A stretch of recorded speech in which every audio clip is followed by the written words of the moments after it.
কপালে চন্দনের তিলক, ছোট করে একাধিক রিলস ভিডিওতে কোমর দোলানো, ইনস্টাগ্রামে ডান্সের ভিডিও পোস্ট করে আজ জনপ্রিয়তার শীর্ষে। কে এই তনু রাওয়াত, যার ফলোয়ার সংখ্যা রীতিমতো ছাড়িয়ে দিচ্ছে বলিউডের তাবড় তাবড় অভিনেত্রীদের। তবে কেন হঠাৎ করে তিনি হলেন ট্রলের শিকার? ঠিক কোন কারণের জন্য নেট নাগরিকদের কটাক্ষের মুখে পড়তে হলো তনুকে? জানতে হলে দেখুন আজকের এই ভিডিও। ভারতের বাজারে হঠাৎ করে আবির্ভাব ঘটে টিকটকারদের। জনপ্রিয় এই অ্যাপ ডাউনলোড করে সকলেই বানাতে শুরু করে দেন রিলস ভিডিও। কেউ বা তুলে ধরেন নিজের প্রতিভা, তো কেউ আবার কেবল নাট্য।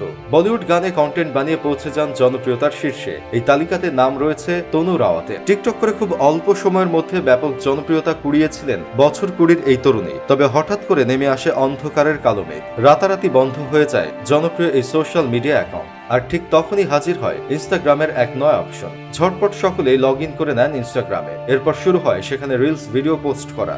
আপনার যদি ইনস্টাগ্রাম অ্যাকাউন্ট থেকে থাকে তাহলে নিশ্চয়ই বছর কুড়ির এই তরুণীর নাচের ভিডিও চোখে পড়েছে আপনার। তিনি অসাধারণ নৃত্য পরিবেশন করেন। তার বডি ল্যাঙ্গুয়েজ এবং লিপসিং খুব সহজেই আকৃষ্ট করে হাজার হাজার ইনস্টাগ্রাম ইউজারদের। তবে হঠাৎ করে সেই তনুই হলেন কটাক্ষের শিকার। সম্প্রতি বরাবর ওয়েস্টার্ন পোশাক পরতে ভালোবাসেন তনু রাওয়াত। তার নৃত্য কৌশল রীতিমতো মুগ্ধ করে ভক্তবৃন্দকে। তবে সমস্যা রয়েছে একটা জায়গাতে। আসলে নাচের ভিডিও হোক কিংবা ইয়োগা অথবা মেডিটেশন, যে কোনো ভিডিওতেই তনুকে দেখা যায় কপালে তিলক লাগানো অবস্থায়। আর এটা মোটেও পছন্দ না নেট নাগরিকদের। সে কারণেই তিনি ভিডিও পোস্ট করতেই কমেন্ট বক্সে ভরে যাচ্ছে বিতর্ক সব কমেন্টে।